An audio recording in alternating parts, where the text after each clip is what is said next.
This next award has kind of fallen upon me just for a number of reasons. One of them is the tie to the community is a big one, and some of the kind of the personal investment that has gone into it. So the Eagle Award, the Eagle is recognized in our culture as being a visionary.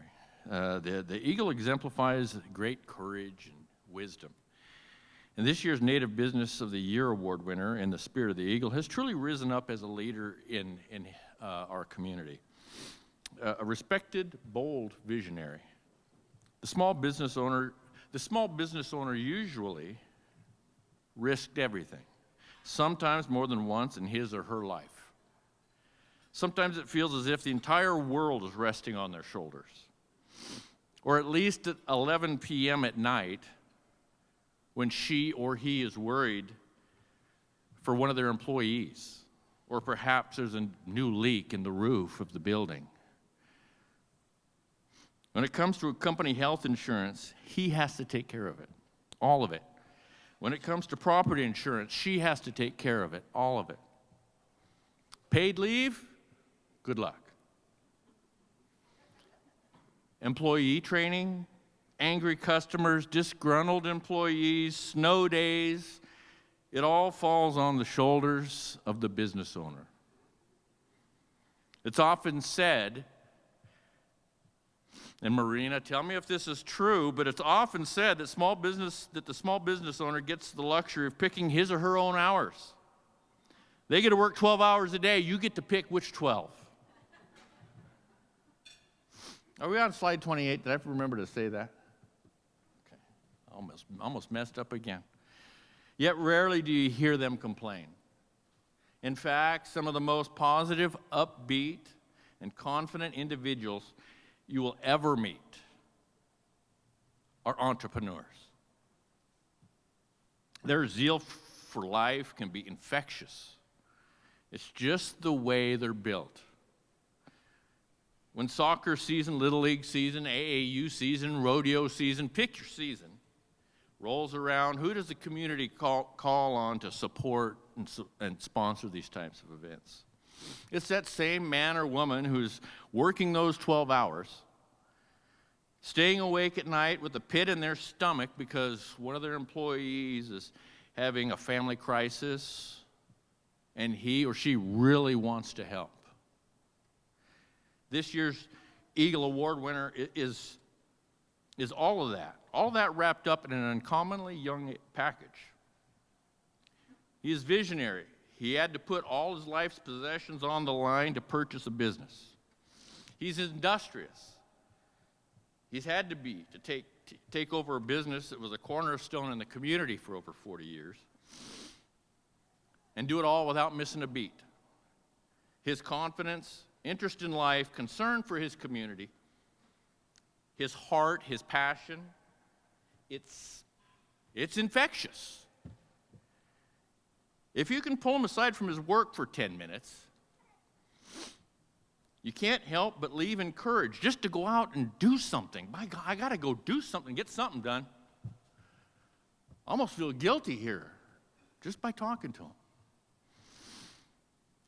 And he's always been this way. I've had the distinct pleasure of having a third row seat and watching this young man grow up. He probably didn't know it until now. But others watched him and observed and probably even made notes. You know, I can't believe I'm this old. We're getting to this point in my life. But I remember coaching him in third grade basketball along with my own son. And I remember the moment we were doing dribble drills. Why this stands out. He dribbled the ball off the side of his foot. Oops. And I can remember seeing the wheels turning already back then. This snappy look. How am I going to fix that? Let's fast forward a few years. There were three things already standing out to set this young man apart. He knew and he loved cars.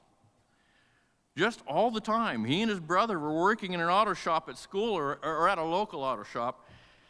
Grease on his face and a smile under the grease. Number two, he worked just all the time at a young age. And yes, a note to young people, any young people in the room, old people notice these things. At a young age, he was working, always working, busy building, creating.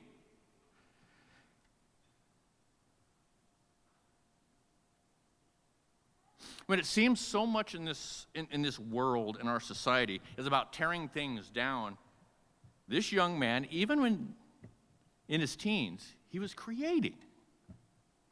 And finally, number three, he was just a good kid. And now just a good young man. He was that kid that if I asked my son that parental question about someplace they were going, who's going to be there? And if in his answer was this young man, I just knew things were probably going to be okay. Oh, yeah, I'm sure he did the mischievous boy things. I'm not that. No, yeah, we know.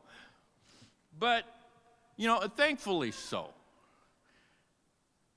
But you just knew this young man was not about being destructive. That wasn't going to happen.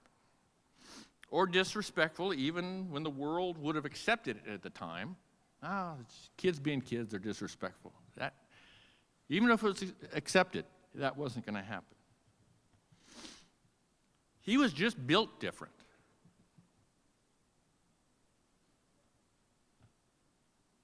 So when he came to us a few years ago as a young man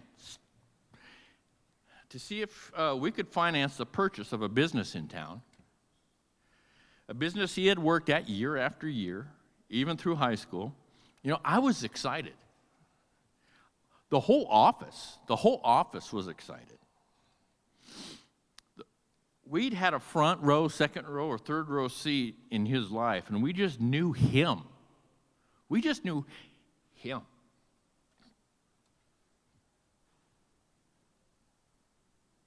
We knew the kind of timber of which he was constructed. We knew he loved cars. We knew he was not afraid of work. We knew he was just a good young man. He was a creator of things. And not only were we not afraid to place a bet on him when no one else would, but we were excited. We were created to help him.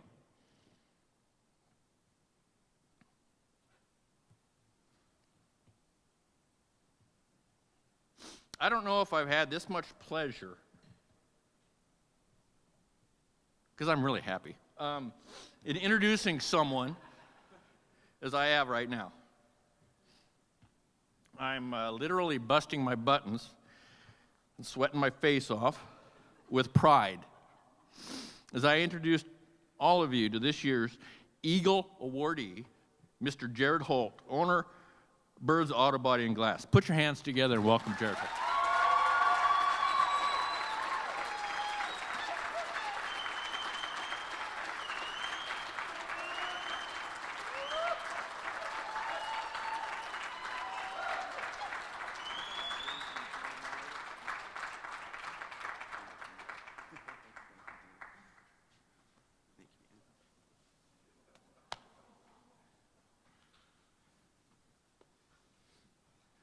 Got to get on my phone for this one. I first off want to appreciate everybody coming here tonight. I mean, I can't even imagine, I would never think that this would happen in my life. All right. First off, I'd like to thank the Creator for making all of this possible, because without that, I wouldn't even be here. I mean, that's just, number one, gave me the motivation to do everything in my life. I mean, you got to start somewhere, and so it's pretty crazy. As growing up as a little kid, I remember my dad telling me up in Nispelem, Washington, it was like his life goal was like, I want to paint cars. I want to I want to paint them, I want to build them, I want to do everything. And I was just like, I want to be just like my dad. And so luckily, through the years of progression, I was just, started with one thing and another, taking, the valve stem caps off of the wheels and tires, and upset my grandparents like there's no tomorrow. But, with that, I'm really sorry. But, hey, it got me into the point where, hopefully sky's the limit for me right now. But it got me into a position where,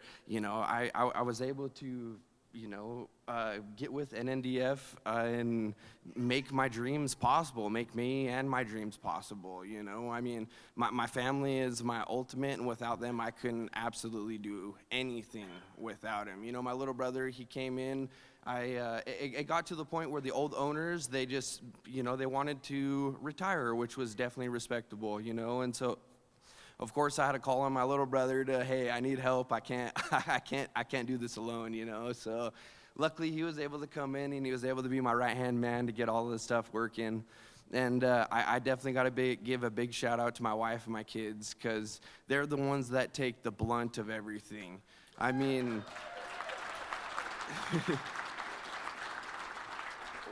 without my wife and kids, like I say, they're the motivation for everything in this world right now. I mean, like I said, they take the blunt of everything. They're the ones that have to deal with me, spending the late nights trying to get another customer's work, a car done and stuff.